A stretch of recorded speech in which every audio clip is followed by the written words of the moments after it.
Welcome back. Today we're unpacking a truly massive financial story in the modern entertainment landscape, the Q1 2026 results for Warner Bros. Discovery. This is a fascinating one, you guys, because we're looking at the culmination of a multi-year turnaround that was instantly followed by an unprecedented corporate takeover. We've got a ton to cover here, from surging streaming numbers and complex termination fees to a historic buyout premium.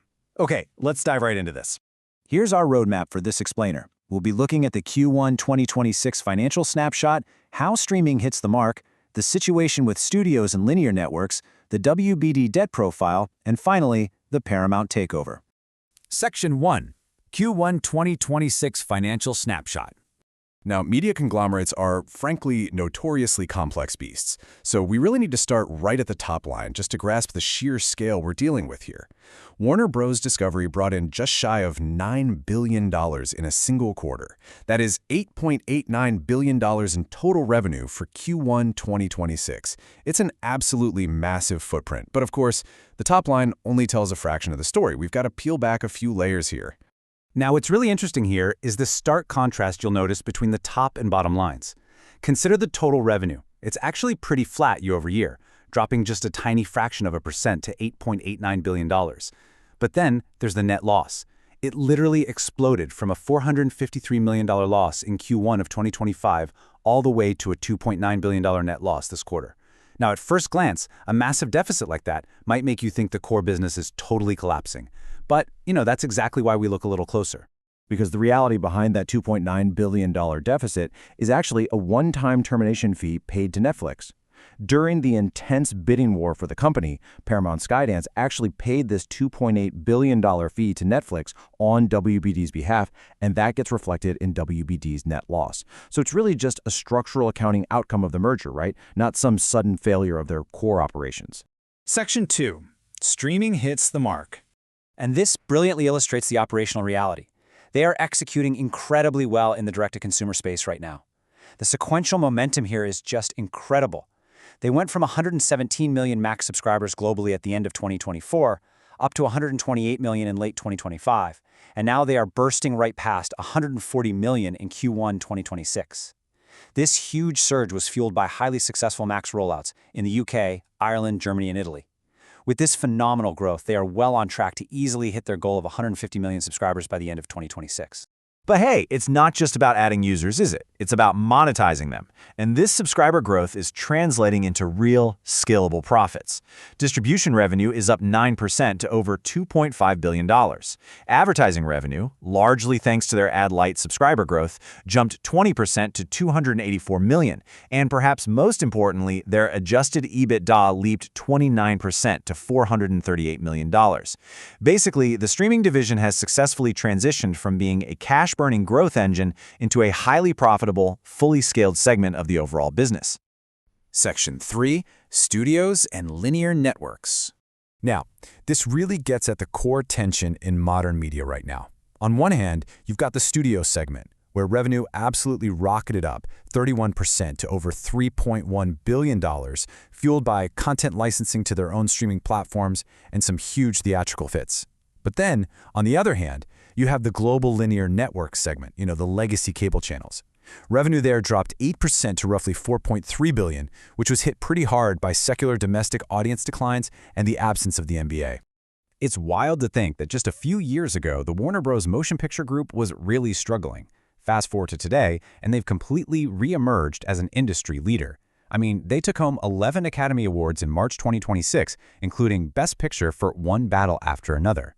Plus, you can't forget that their incredible 100-plus-year library of content acts as this massive financial fortress, reliably generating over $5 billion in annual revenues all on its own.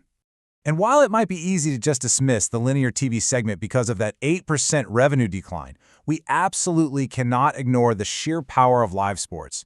TNT Sports broadcasts of the NCAA Men's Championship game pulled in a staggering 18 million viewers. That is the most in TNT Sports history. Because of major tentpole events exactly like that, the linear segment is still an absolute cash cow. It drove over $1.6 billion in adjusted EBITDA for the quarter, even while top-line revenues were shrinking. Section 4. The WBD debt profile. Let's move to the balance sheet and see how this builds into the bigger picture.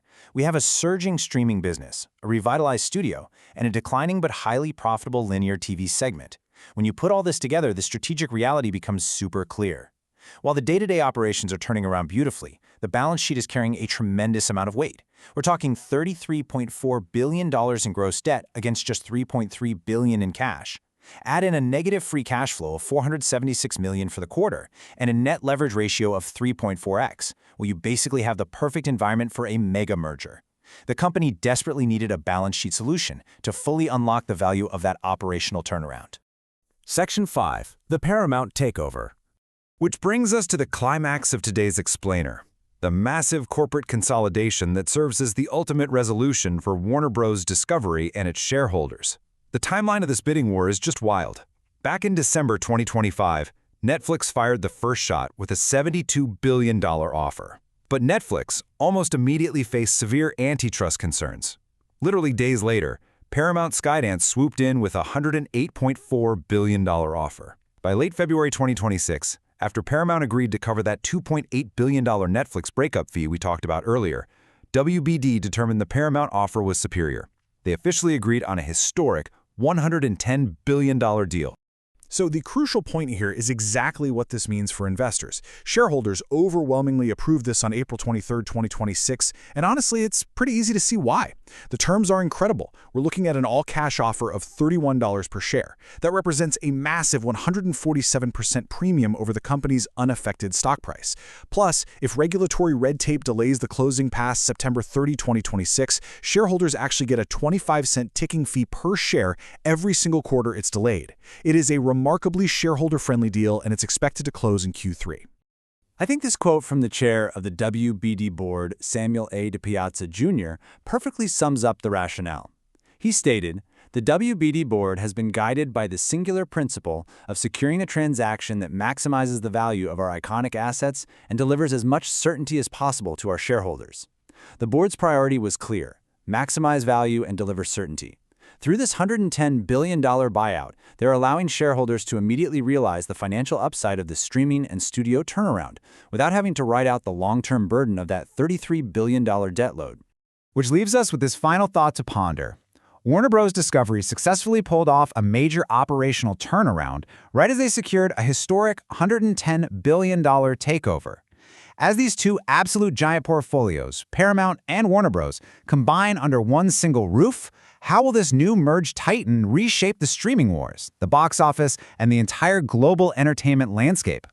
It's a fascinating question, and one we are definitely going to be watching closely. Thanks so much for joining me on this explainer, and keep learning.